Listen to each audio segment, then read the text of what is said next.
convido, portanto, para ministrar a palestra Reformatio Impégios e Reformatio Melius, né, do doutor Alexandre Pinheiro dos Santos, que é superintendente geral da Comissão de Valores Mobiliários, a CVM, é procurador federal de carreira, professor de Direito Empresarial e do Mercado de Capitais, co-presidente do Comitê de Implementação da Convenção de Genebra sobre Valores Mobiliários, coordenador do termo de cooperação da CVM com o Ministério Público Federal e ex-advogado da Bolsa de Valores do Rio de Janeiro e ex-procurador-chefe da CVM. Doutor Alexandre Pinheiro, a palavra é sua por até 30 minutos.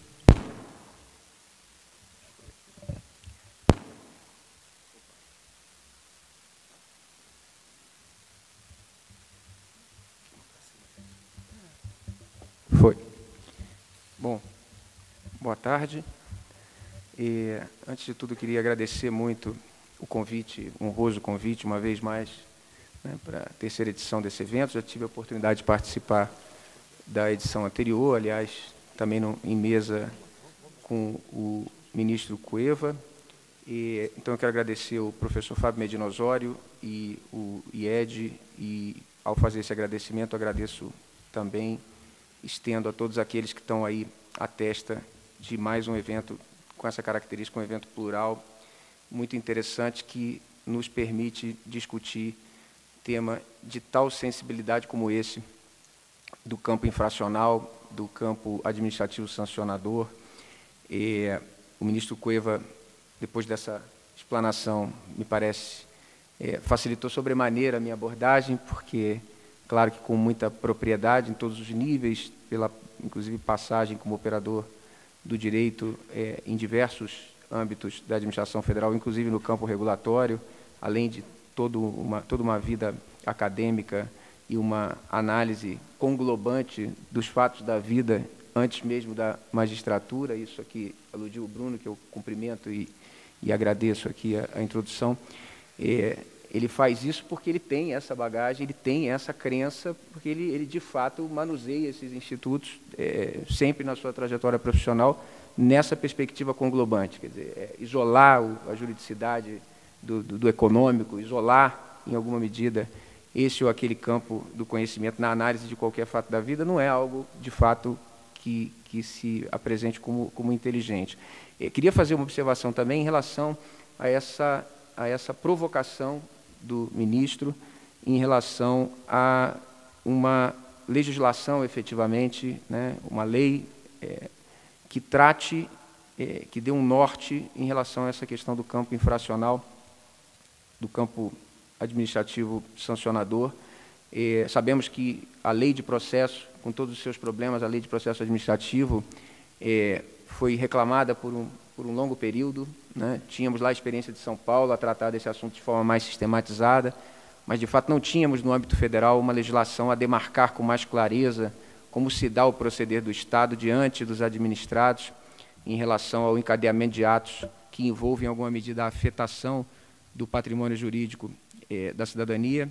Nós tivemos um grande avanço ali, mas, de fato, a feição especializada do tratamento do campo administrativo sancionador, nós sabemos, continua se ocupando dessa feição, a doutrina, e ainda bem uma doutrina que, de fato, já o faz com bastante profundidade, e a própria jurisprudência, mas realmente falta nessa área uma lei, um guia, como temos, por exemplo, a lei de processo. Em realidade, aqui, na linha mesmo do ministro Cueva, com relação à provocação, acredito que aqui o mais relevante, inclusive, é o debate que se seguirá. Eu pretendo falar um pouquinho especificamente, então, de Reformatio Impégios e Reformatio Melius. E aí, eu inicio por enfatizar aquilo que, em um evento como esse, é óbvio, vem sendo objeto já de análise em várias das apresentações, e lembrar aqui as dimensões do devido processo legal, né? Todos nós sabemos que devido processo legal, ao menos quando deixamos para trás, né, aquela relação, por exemplo, dos monarcas, né, com a cidadania, né, quando lá atrás, por exemplo, perante a monarquia inglesa se erigiu, como sabemos, né, um rol de liberdades públicas a serem minimamente consideradas e observadas na relação da cidadania para com o Estado, e de lá para cá, com todo o aprofundamento disso em relação ao prestígio e à proteção cada vez maior dos direitos fundamentais, né, no sopesamento de interesses individuais, coletivos e difusos, mas sempre tendo em mente que há ali um núcleo duro a ser observado em relação ao indivíduo, em qualquer coisa que se pretenda fazer no seio do Estado, seja com que intenção for, seja para a proteção de que interesse da coletividade tal ou qual, ou da sociedade em geral, que se esteja a perseguir. A verdade é que nós sabemos que, de lá para cá, devido ao processo legal, mais do que uma doutrinária classificação, ele tem uma dimensão formal, claro, como sempre teve, relacionada com o procedimento, o proceder que se deve ter minimamente ordenado em relação ao atuar do Estado diante do patrimônio jurídico de qualquer jurisdicionado ou administrado. Quer dizer, sabemos que é preciso, obviamente, que alguém, para ter algum mínimo de afetação nesse seu patrimônio jurídico, seja cientificado a respeito do que tenha o Estado em relação a ela, a possibilidade e a oportunidade de efetivamente levantar uma oposição em relação àquilo que se tenha a dizer a respeito dela. Tem essa parte, obviamente, essa pessoa, esse indivíduo, a ampla perspectiva relacionada com a utilização de meios, recursos, etc. Mas nós sabemos também que, de há muito, nós temos em países, né, como o Brasil, em estados que ingressaram em termos civilizatórios, num nível diferenciado de sopesamento de direitos humanos e de interesses difusos e coletivos no seio do Estado, nós sabemos que nós temos a dimensão mais relevante, até em grande medida, no devido processo legal, que é a dimensão substancial e material. E essa, quer dizer, básica e essencialmente, diz com o que é correto, o que é leal, o que é adequado fazer. Não é alguma coisa que se vá extrair de lei nenhuma, nem de passagem dessa ou daquela doutrina. Em cada caso concreto, em cada conjuntura, o Estado agir, ainda que com uma legislação a legitimar, pelo menos na parte formal, o seu atuar, com honestidade, com correção, com proporcionalidade efetivamente, né, com uma busca de que a afetação do patrimônio jurídico do administrado e do jurisdicionado se dê realmente na exata medida de uma efetiva necessidade maior do que aquela e que não pode ser simplista aí a perspectiva estatal na linha, por exemplo, de alegar que está a defender um interesse social em gênero ou interesse público, essas coisas indeterminadas que nós sabemos que já atenderam ao longo dos ciclos históricos aos mais diversos e nefastos interesses, né? Não há um preâmbulo de ato de exceção no século passado, só para ficar nele, que não tenha, entre os motivos, o interesse público lá presente e invocado. Portanto, o interesse público, quando alguém diz para mim que a razão aqui é o interesse público, eu pergunto, de quem? Né? Eu sempre pergunto, que isso a mim nada diz, quer dizer, tem que ter concretude na demonstração efetivamente do que o Estado pretende. E aí, nessa dimensão substancial, o que eu queria demarcar, então, é que antes de a lei tal, ou o parágrafo tal, do artigo tal, de um determinado diploma legal, eventualmente, no campo lógico e jurídico, permitir, por exemplo, a interpretação de que reformácio impégios é viável no campo administrativo sancionador, a minha provocação é em outra direção. Não é brigar com a possível juridicidade ou lógica da tese contrária àquela que eu abraço, mas vivemos numa democracia, né? Não é debater e discutir nesse plano quem tem razão do ponto de vista lógico e jurídico. É um pouco tentar aqui fazer uma reflexão com as senhoras e os senhores sobre o que ganha o Estado nessa perspectiva de devido processo legal substancial e material, lealdade, correção, proporcionalidade, com reformácio impégios no campo administrativo sancionador. Pegando o exemplo da Comissão de Valores Mobiliários do Mercado de Capitais. Nós temos lá um órgão supervisor especializado, erigido com um corpo dirigente que passa por uma sabatina no Congresso, após indicação do nome, né, dos nomes desse corpo, pelo presidente, pela presidência da República, né, hoje ocupada a presidência, como sabemos, por uma presidenta. Temos uma sabatina, essas pessoas então ingressam lá na CVM, têm um mandato de 5 anos, um corpo técnico concursado, especializado, né, a trabalhar lá com colegas que eventualmente exerçam apenas cargos em comissão, mas que estão voltados para uma finalidade institucional típica e regulatória. Esse órgão, num determinado procedimento sancionador, absolve, depois de toda uma tramitação, de toda uma análise aprofundada e técnica, absolve uma determinada pessoa, depois de uma imputação que a CVM, no dado momento, entendeu por bem, pelo seu corpo técnico competente, fazer. Pois bem, absolve, fundamenta detidamente isso, publica amplamente isso, né, tem muita transparência nas suas decisões, e aí há um recurso de ofício. Esse recurso de ofício, ele existe para o Conselho de Recursos do Sistema Financeiro Nacional, nesse tipo de área, quando deixa a entidade supervisora de aplicar a penalidade. Em sede desse recurso, é possível, tem sido e é possível, e doutrinariamente, efetivamente, admite-se, ainda que com a controvérsia já havida sobre o caráter negativo e, para alguns, até nefasto do recurso de ofício, ensejar a piora da situação de um administrado, um jurisdicionado, mas, nesse caso, no campo do recurso de ofício, já é razoável e tranquilo, no âmbito do mercado de capitais, que se possa, ao fazer essa reapreciação do atuar estatal, a título de um controle macro, é possível, eventualmente, por exemplo, punir alguém que havia sido absolvido. Agora, quando há, por exemplo, uma penalidade de multa de R$50 mil, num dado caso, envolvendo um problema qualquer lá, no campo informacional, alguém deveria prestar uma dada informação num dado prazo e não fez, segundo a CVM, e, ao final, observado devido processo legal, essa pessoa é punida com multa de R$50 mil. Aí, apenas, nesse caso, esse jurisdicionado recorre. Ele recorre ao Conselho de Recursos do Sistema Financeiro Nacional, e aí lá, desde 2007, a partir do julgamento de uma questão de ordem, num dado recurso, admite-se em tese a reformar-se impédio. Mais do que isso, de lá para cá, em casos concretos, isso vem sendo efetivamente manuseado e utilizado.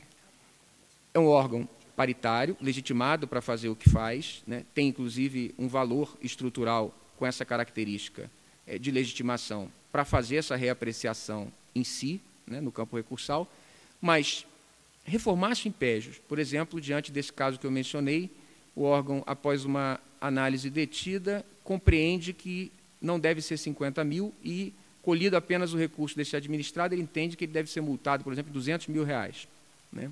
E aí o Conselho de Recursos, a partir de uma interpretação, né, fundamentada em alguns pontos lógicos e jurídicos, sem dúvida, mas muito fortemente na Lei de Processo Administrativo, aqui mencionada pelo ministro Cueva, pelo disposto num artigo 64, o parágrafo único da Lei de Processo Administrativo, eles, no Conselho, interpretam que é possível, com base numa previsão geral da Lei de Processo, de que, se for haver algum gravame em relação à situação do administrado diante de um recurso dele próprio, há de se oportunizar que ele se manifeste previamente, uma vez que possa sair essa pessoa em termos mais agravados do que o estado em que se encontra, abre-se a oportunidade de falar e, a partir daí, legitimar-se-ia, na legislação geral isso está previsto, inclusive reformar para pior. O Conselho de Recursos interpreta que, mesmo no campo administrativo sancionador, essa lei, que é uma lei geral, né, é aplicável, respalda a reformar-se impédios e, por exemplo, nesse caso que eu mencionei, decide aplicar uma pena de R$200 mil em vez daquela de 50 mil. E aí a pergunta que eu fiz originariamente: o que ganha o Estado com esse tipo de proceder, independentemente de lógica ou juridicidade dessa ou daquela tese?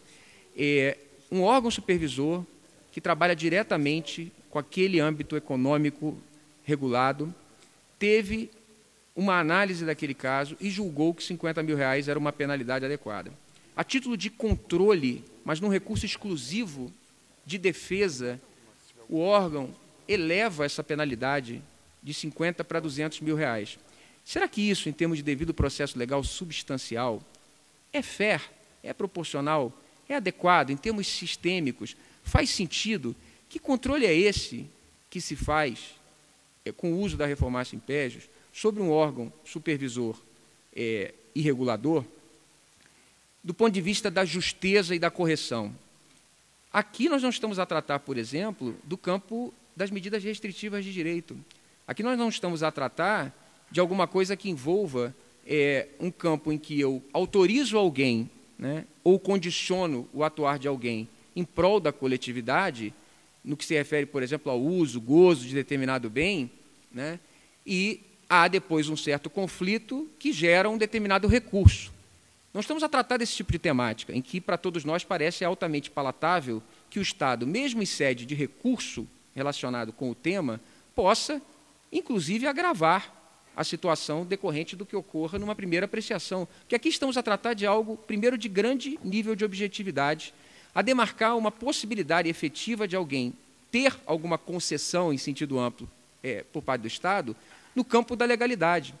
Então, o Estado, até o último respiro de qualquer procedimento que se refira a esse tema, ter a possibilidade de, eventualmente, a depender do caso concreto, até mesmo alterar para pior a situação de alguém que tenha ele próprio exclusivamente recorrido, me parece que é lógico, do ponto de vista do controle geral, até da legalidade e da correção dos atos que o Estado permanentemente deve fazer. Agora, no campo sancionador, que correção é essa?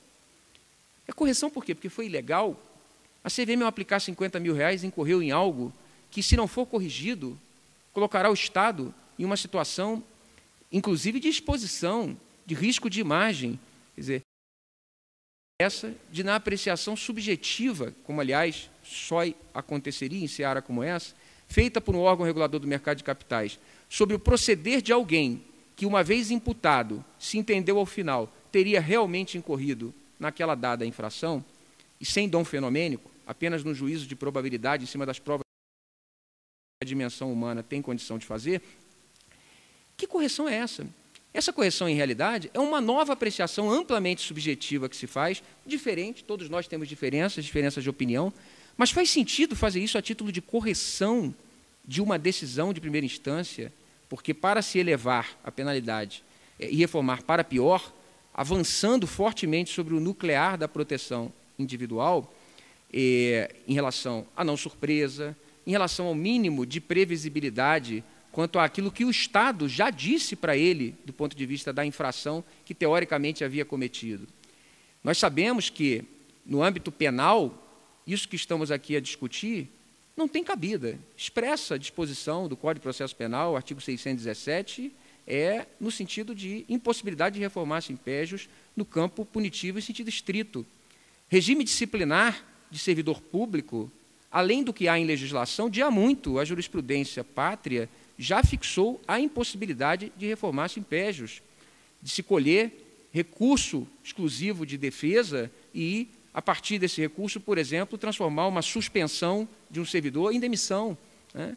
Nós sabemos que até mesmo a reformácio impégios indireta também está afastada, está permanentemente sendo objeto de controle, quando ocorrente, ainda que por via, né, de curvas, né, por vias indiretas, vem sendo objeto de controle e de correção de rumo, por decisões, inclusive, do Supremo Tribunal Federal, né, situações em que, por exemplo, um réu é condenado no tribunal do júri, recorre, ele apenas, recorre e obtém a anulação daquela decisão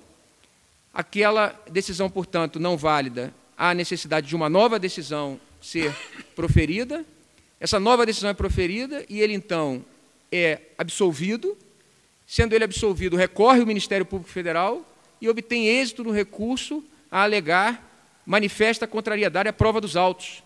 E aí volta esse processo para novo julgamento, e em novo julgamento é fixada uma penalidade superior àquela primeira objeto de recurso exclusivo da defesa. O que diz o Supremo Tribunal Federal, por exemplo, em situação assim?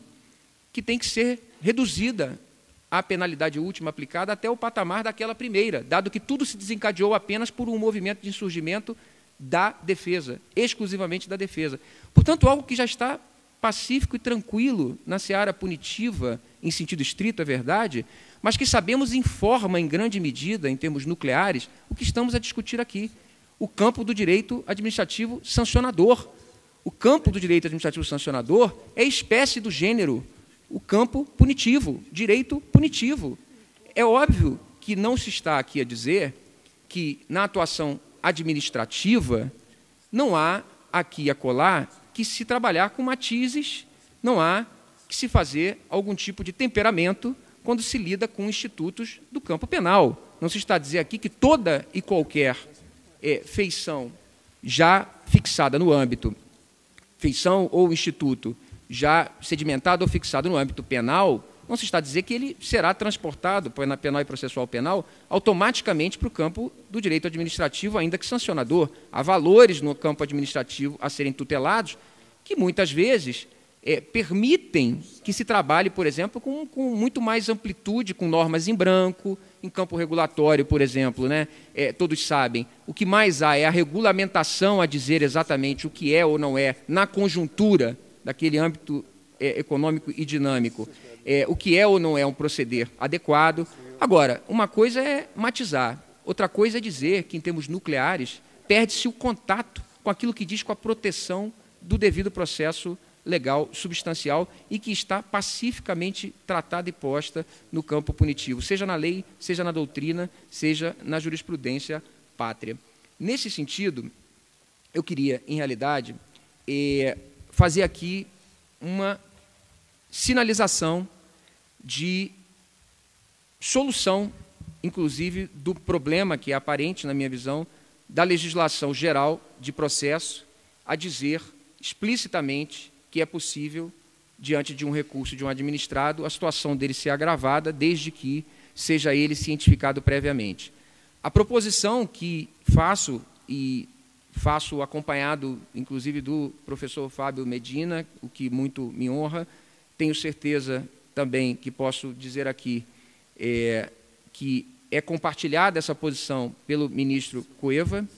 Em realidade, a proposição essa lei é uma lei geral, ela tem um dispositivo ao final dela, o artigo 69, que sabiamente diz, para não ficar só na legislação geral do sistema, né, ela diz, para não haver dúvida, que os processos específicos continuam regidos por lei própria.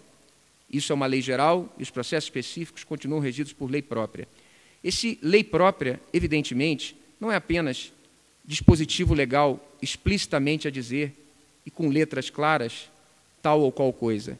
Nós sabemos que o lei própria aí pode ser o sistema próprio. Nós sabemos que lei própria aí pode ser o silêncio eloquente presente em diversos âmbitos, como, por exemplo, no âmbito punitivo, em que, em termos nucleares, há de se proteger o devido processo legal substancial e, portanto, não se compatibiliza com o processo administrativo punitivo a aplicação daquela disposição da regra geral.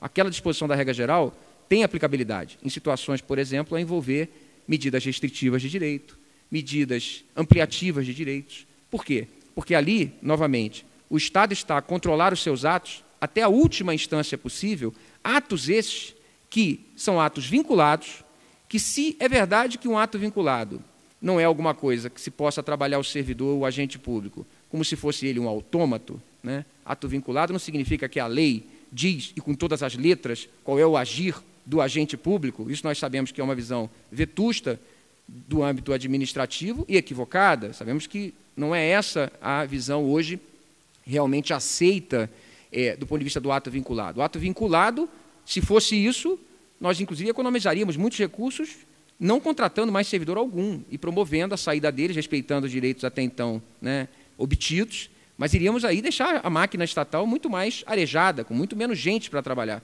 Porque se fosse fácil assim, a gente bota robô para todo lado. Porque aí você tem lá a lei já dizendo tudo que ele vai fazer, o robô suficientemente resolve isso. A questão aqui há um pensar e um agir razoável, proporcional, mesmo diante de ato vinculado. Mas ato vinculado é passível de um controle mais objetivo, não há dúvida.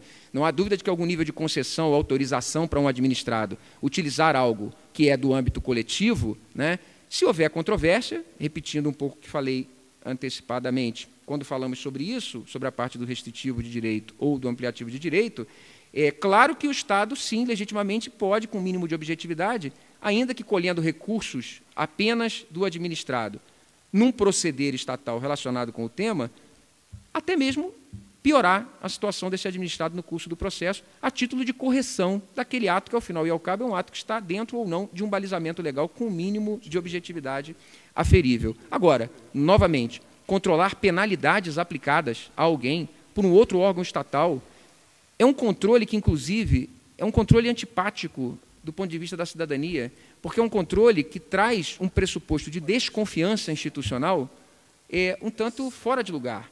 Quer dizer, que necessidade é essa, novamente, de rever um ato punitivo no campo subjetivo em que isso se encontra, já dado por um órgão estatal legitimado a fazer isso, próximo do âmbito econômico regulado, por exemplo, né? Com que baliza se trabalha para fazer isso? Se alguém disser que a baliza é outra, que não a ampla subjetividade desse órgão recursal, a demarcar, como sempre há presente em qualquer julgamento desse tipo, uma decisão final que apenas foi diferente da anterior, quer dizer, pois bem, básico e essencialmente a provocação é nesse sentido, de que pudéssemos interpretar conforme a lei de processo administrativo, para entendê-la como abarcando, sim, a reformácio impégios, naquilo que diz com a sua central perspectiva de incidência, com o seu escopo claro e explicitamente dito. Trata-se de uma lei de processo administrativo, uma lei geral que, portanto, se aplicará em relação a atos administrativos e processos administrativos em geral, sem nenhum problema, inclusive com a utilização da reformácio impégios. Agora, no campo punitivo, novamente, parece-nos que uma interpretação conforme a Constituição, uma visão de razoabilidade e proporcionalidade, uma visão de custo-benefício, novamente, o que o Estado ganha com isso, a surpreender administrados com esse tipo de perspectiva.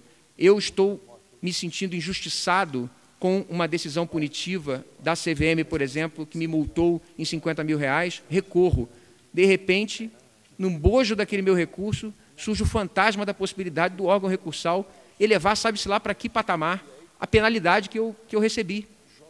Eu sou surpreendido com isso no meio do processo. Aliás, no direito francês, existe uma proibição de reformácio impégios, inclusive na feição de proteção a um direito adquirido do administrado, de uma vez para ele sinalizada com clareza uma posição no campo infracional, assegura-se que ele não será surpreendido com uma nova visão estatal a respeito dessa temática, né, que é muito diferente de um controle objetivo, volto a dizer, de atos autorizativos ou de concessão por parte do Estado.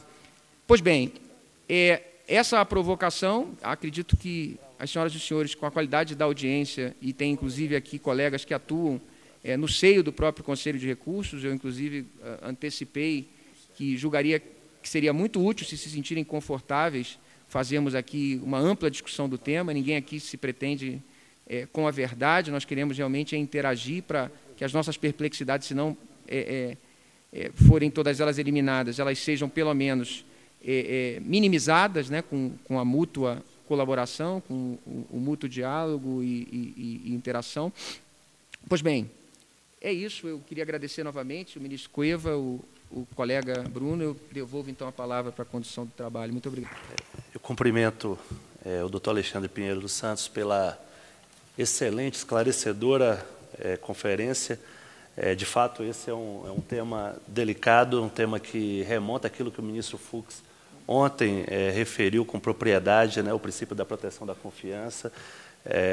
Como você explica a um administrado que ele, tendo recorrido para melhorar a sua situação, a administração simplesmente não só desconsidera o seu recurso, como agrava a sua situação.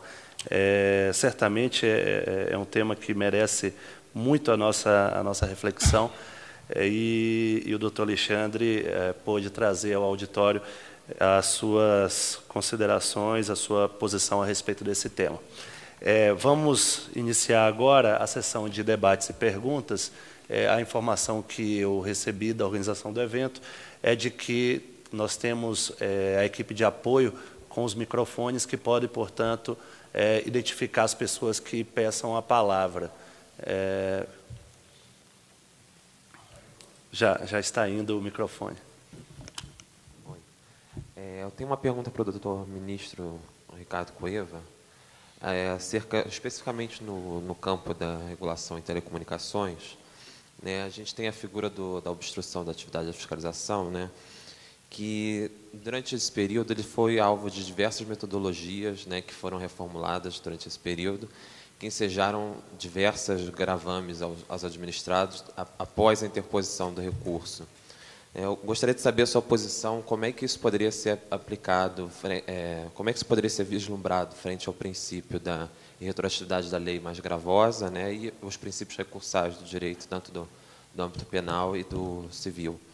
E também queria questionar, fazer uma outra pergunta, no seguinte sentido: se a criação de um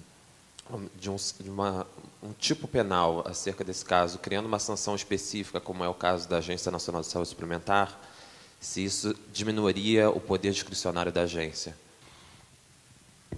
São questões muito oportunas, porque, na verdade, remetem a toda essa discussão que acabamos de travar aqui quanto à constitucionalidade e à legalidade desse tipo de prática que vem sendo adotada, infelizmente, por algumas agências regulatórias, né? Eu não conheço especificamente situações referidas agora, mas me parece que, claro, não haveria como acolher a possibilidade de uma lei retroativa e que aplicasse uma pena mais, que considerasse ilícito um ato praticado antes da edição dessa lei, ou que aplicasse uma sanção mais grave do que aquela aplicável ao tempo da prática daquele determinado ato. Assim como a segunda hipótese também parece uma situação anômala.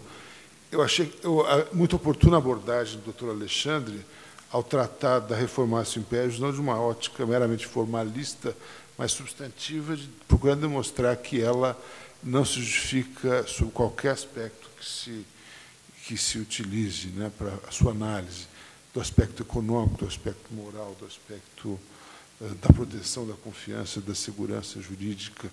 Eu acho que essas questões elas devem ser levadas em conta sempre que se procura analisar o regime jurídico das infrações administrativas. Boa tarde. Isabela Caú, sou diretora jurídica regulatória da Embratel. Queria parabenizar o ministro Coelva e o doutor Alexandre pela excelente palestra. Agora, doutor Alexandre, eu fiquei bastante concentrada na sua exposição ao abordar o reformatio imperius, porque dentro do setor regulado, as agências regulatórias, não só a Anatel, como a ANP, a ANEEL, o volume de concessionárias e autorizadas, dada a competição do setor para todos os segmentos, é algo que eu não sei se a lei de processo administrativo, nessa leitura formal, ela previu tantos casos, né, tanto em relação a questões de penalidade, quanto a própria questões de reclamação do determinado regulamento, entre operadoras, entre o consumidor. E o que eu vejo, em todas as consultas que nós fazemos, porque toda a parte do jurídico regulatório do grupo é feito internamente, terceirizamos para alguns escritórios, mas todo o pensamento vem, e o relacionamento de todo o procedimento administrativo acaba sendo muito pessoal, porque estamos no dia a dia junto com os órgãos regulatórios, como deve ser também na CVM. Então, o próprio órgão regulador que fiscaliza, ele decide e ele analisa o recurso. Então, a parte do reformatio imperius nesse cenário é algo que realmente assusta, às vezes, dado ao caráter formal que vem sendo aplicado aqui no Brasil. Na parte punitiva, por exemplo, existe até para a celeridade das agências reguladoras, nesse tocante à Anatel, eles convergem várias tipicidades diferentes no determinado regulamento, e dessa decisão nós recorremos. Acontece, e está sendo bastante usual, que quando recorremos, eles apreciam, inclusive, aquele artigo que não era objeto de tipicidade. Então, um exemplo claro, quando ocorreu a privatização do setor de telecomunicações, quem entrou no país não precisava ter lojas de atendimento. No primeiro momento, até você conseguir ter sua rede e ter seu cliente, até 98. E quando você recorre de um determinado artigo, os outros que não eram objeto de tipicidade vai ser abordado pelo conselho diretor. E o que ocorreu? O conselho diretor muitas vezes pune a determinada operadora daquele artigo por entender que ocorreu, sim, a infração do caráter sancionador, e as multas, às vezes, saem. Não só multa, né? Ele sai de um caráter de ausência de tipicidade para tipicidade, e muitas vezes a multa sai de 0 para 50 milhões de reais, que é o teto máximo. Então, essa sua visão de uma interpretação conforme a Constituição Federal da parte de custo-benefício não é algo que eu acho que a sociedade, além daqueles que estão trabalhando diretamente com determinado setor, está acostumada a analisar nessa ótica, inclusive no Poder Judiciário. E o que ocorre? Várias decisões da agência reguladora estão sendo levadas para o Poder Judiciário e, para nossa surpresa, os juízes, hoje em dia, não sei também por causa da ANS, eles estão com foco muito de eficiência econômica. Você dá uma determinada decisão, qual é o custo para o Estado e para a própria operadora que deixa de investir na sua qualidade de rede. Foi. E agradeço muito a provocação, acho que a gente está aqui para realmente tratarmos aí o mais possível do que seja dado de realidade. Eu vou me permitir apenas... vou procurar lançar aqui a minha reflexão a respeito do que foi dito, mas vou, se me permite, apartar a regulação tal ou qual, ou a estrutura tal ou qual, ou o conselho desse ou daquele órgão regulador, que eu acredito que com isso a gente consegue discutir conceitualmente as coisas, e já que a gente não vai ter oportunidade até de um diálogo a ser mantido aqui pela outra parte, ou por alguém que tenha lá uma feição de análise disso diferenciada, acredito que agrega mais para todos nós que façamos dessa maneira.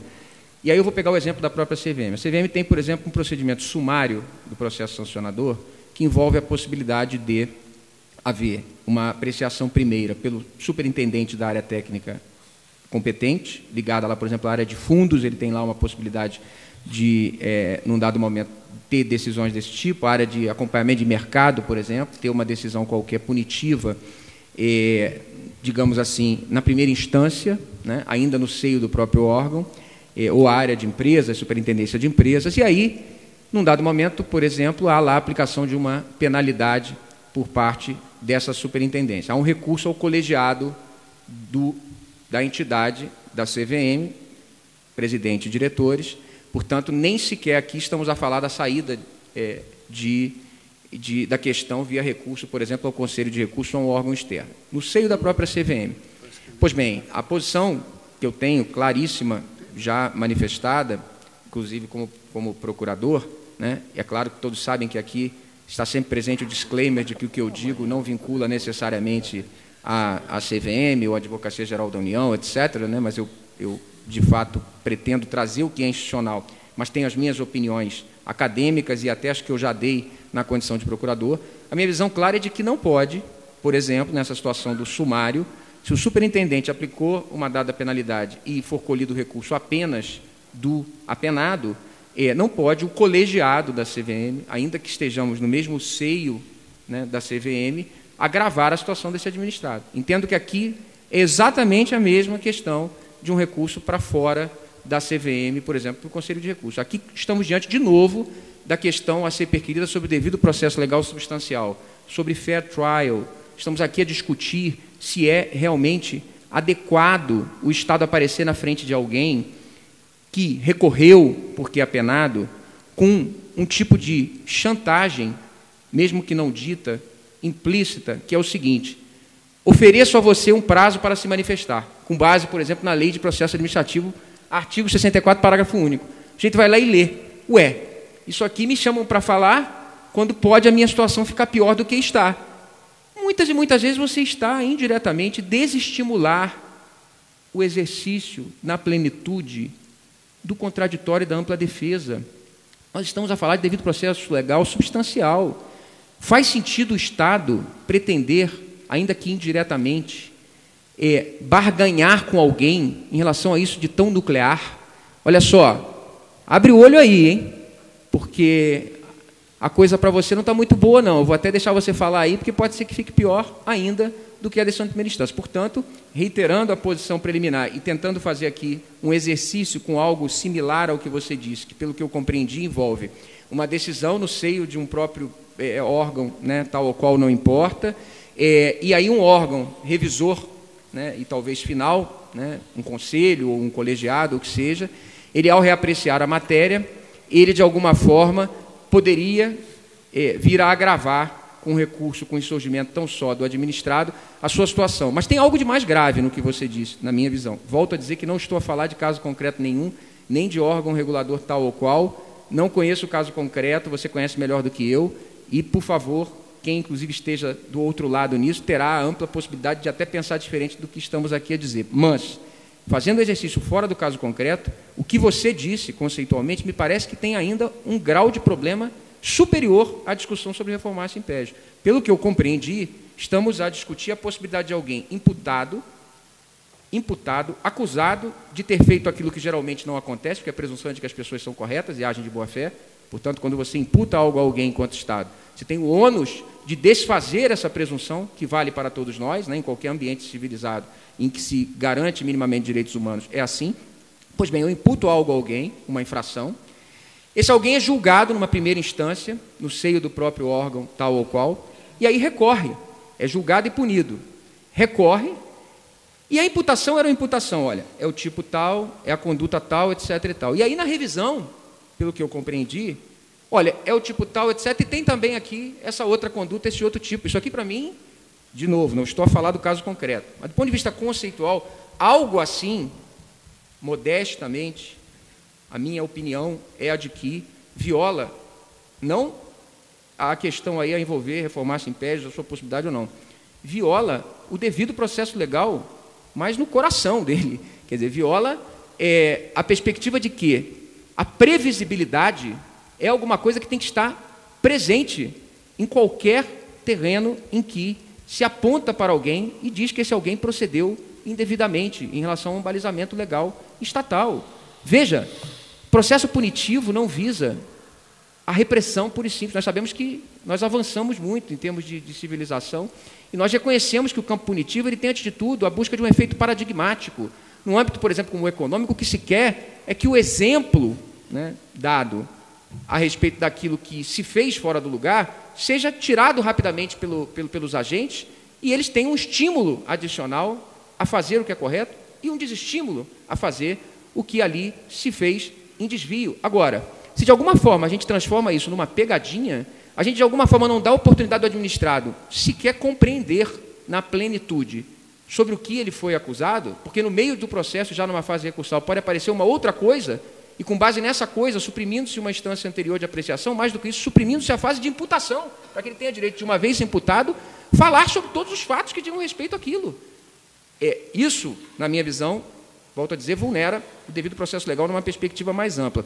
Quero só aproveitar o ensejo para rapidamente dizer o seguinte, quanto a reformatio in melius, né, que eu acabei não falando expressamente aqui, a reformatio in melius, a minha posição, e a posição que compartilhamos, o professor Fábio, a doutora Júlia e eu, por exemplo, em obras de doutrina, sei que o ministro Cueva também, nessa parte, até por conta do seu trânsito e da sua atuação e do seu conhecimento do âmbito regulatório, tem certamente uma visão similar. Claro que a reformatio in melius, ela é, em tese, sempre viável. De ofício, o Estado, sim, pode melhorar a situação de, por exemplo, um administrado que tenha sido julgado diante de um recurso, por exemplo, apenas da acusação. Não há dúvida de que isso tem a ver, de novo, com o devido processo legal substancial, com a honestidade, a correção, o proceder leal por parte do Estado em relação a alguma coisa que é a exceção, quer dizer que alguém se desviou. De outro lado, há de se ter cuidado em ambientes como o regulatório, porque há normas e sistemas que dizem explicitamente que não se deve, por exemplo, a pretexto de retorno para melhorar, né, se retornar, por exemplo, com uma legislação posterior a dizer que mais benéfica, para pegar situações já ocorridas sob uma legislação que conjunturalmente era importante, por exemplo, uma norma em branco, em que se dizia lá alguma coisa especificamente em termos de produto que não poderia ser comercializado. Se não fez isso num dado período, não é o fato de amanhã uma norma não mais fazer essa proibição que automaticamente, em terrenos como esse, autoriza voltar e proteger o administrado dizendo que não mais está presente o caráter ilícito. Não. Na conjuntura, em termos regulatórios, foi relevante que naquele período se observasse aquela regra. Portanto, há de se ter cuidado e há de se tomar sempre isso com temperamentos na hora de retornar para melhorar, principalmente no que se trata aí, no que diz respeito a retroagir em razão de lei posterior mais benéfica. Bom, basicamente seria isso. Devolvo a palavra para o Bruno. Tem mais uma pergunta? Primeiro, agradecer a exposição do ministro Cueva e do Alexandre e parabenizá-los pela brilhante exposição que foi feita. Eu provocaria o ministro sobre o desenvolvimento da ciência jurídica diante da impossibilidade de se recorrer. Se não pudessem chegar ao STJ as questões que hoje lá chegam, se estaríamos no mesmo patamar de desenvolvimento da ciência jurídica que hoje nos encontramos.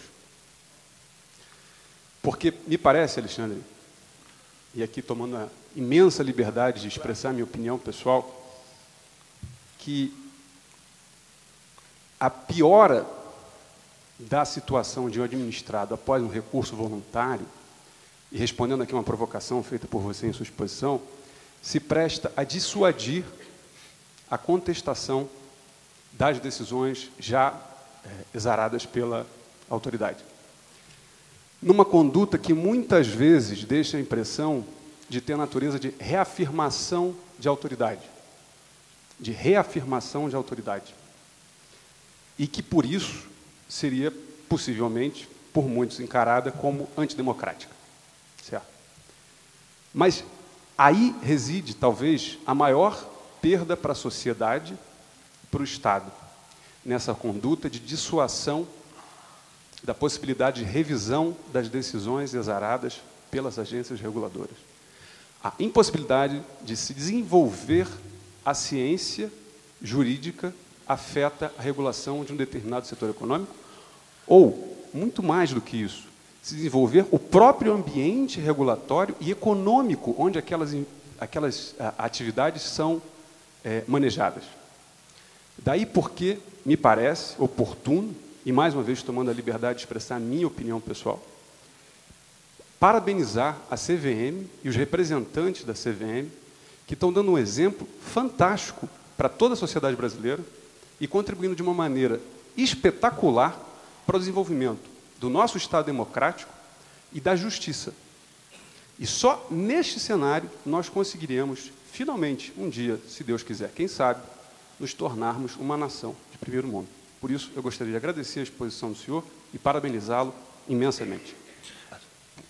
Eu queria me associar também a esses cumprimentos à CVM, que com o apoio de brilhantes profissionais como o Alexandre, tem sabido, desde o início, se adaptar aos ditames da Constituição, da Lei do Processo Administrativo e com muita propriedade sempre. O que o Alexandre levantou, com muita sabedoria aqui, foi que esse desincentivo econômico, moral e jurídico que se cria com a reformatio in pejus, ela não é sustentável, né? E agora ganhamos uma nova dimensão. Ela não é sustentável também porque, com isso, se perde a apreciação de um colegiado que quase sempre é mais exauriente, é mais ampla, pelo menos num segundo grau, né? Se há um direito a um segundo grau de jurisdição na esfera administrativa, enfim, essa é uma boa discussão, mas, enfim, um colegiado, em princípio, merece ser ouvido, faz com que avance a jurisprudência. Esse é mais um argumento para não termos reformatio in pejus.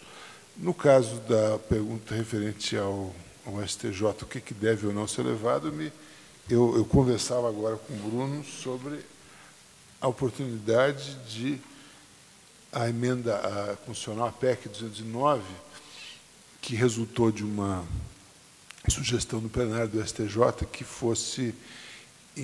inserida na Constituição fosse inserido mais um requisito de admissibilidade de recurso especial, que seria a relevância da questão federal.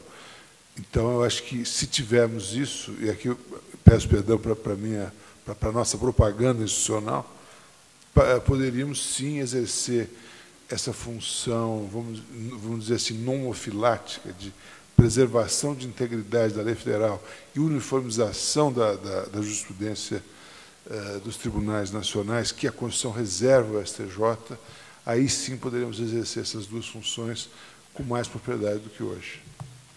Só para, claro, agradecer as palavras do colega, gentis palavras, sem dúvida, e do ministro Cueva. Não é a primeira vez que, de fato, também age com essa gentileza, mas eu queria deixar também aqui uma observação para as senhoras e para os senhores, para que, de fato, fique muito claro que nós, na CVM, de fato, temos essa linha, né, essa visão estrutural, por exemplo, sobre esse tipo de temática, mas numa visão muitíssimo clara de que não se está aqui a fazer qualquer movimento de concessão ou, né, de dimensão, por exemplo, voltada à condescendência maior enquanto órgão regulador com os indivíduos, etc. Nós temos a convicção de que, ao fazermos isso, nós estamos a fortalecer a atuação estatal. A CVM, a sua existência, está fortalecida quando ela age, quando avalia entre os interesses que ela tem por perseguir, o interesse de que a individualidade seja preservada naquilo que de nuclear o Estado, ele próprio, erigiu, né, em ambientes como nossos, civilizados, né, como sendo passível de proteção. Então, que fique bem claro que não fazemos isso, inclusive, como algo a merecer até uma visão de um tratamento, né, um pouco mais condescendente, etc., ou que seja. Não. O administrado ele está na linha do que seriam os interesses prioritários estatais. E, no âmbito da CVM, a CVM acredita que reformar o impégios, por exemplo, nessa seara, é alguma coisa que não agrega ao Estado, não traz a ele, efetivamente, benefícios, ao final e ao cabo, antes de tudo, diante do que está por embaraçar ou colocar em jogo nesse nuclear do devido processo legal. Muito obrigado, de qualquer forma, foi muito gentil. Antes de devolver a palavra ao mestre de cerimônias, eu cumprimento mais uma vez os dois conferencistas pelas brilhantes exposições e pelas respostas com a participação do público e dizer que conferência boa é assim. Nós já avançamos sobre o horário do almoço e a assistência não arreda a pé do auditório. Então, agradeço a paciência e a participação de todos e devolvo a palavra ao mestre de cerimônia. Nossos aplausos aos participantes do segundo bloco. Retornamos, então, impreterivelmente, às 14h. Muito obrigado, até já.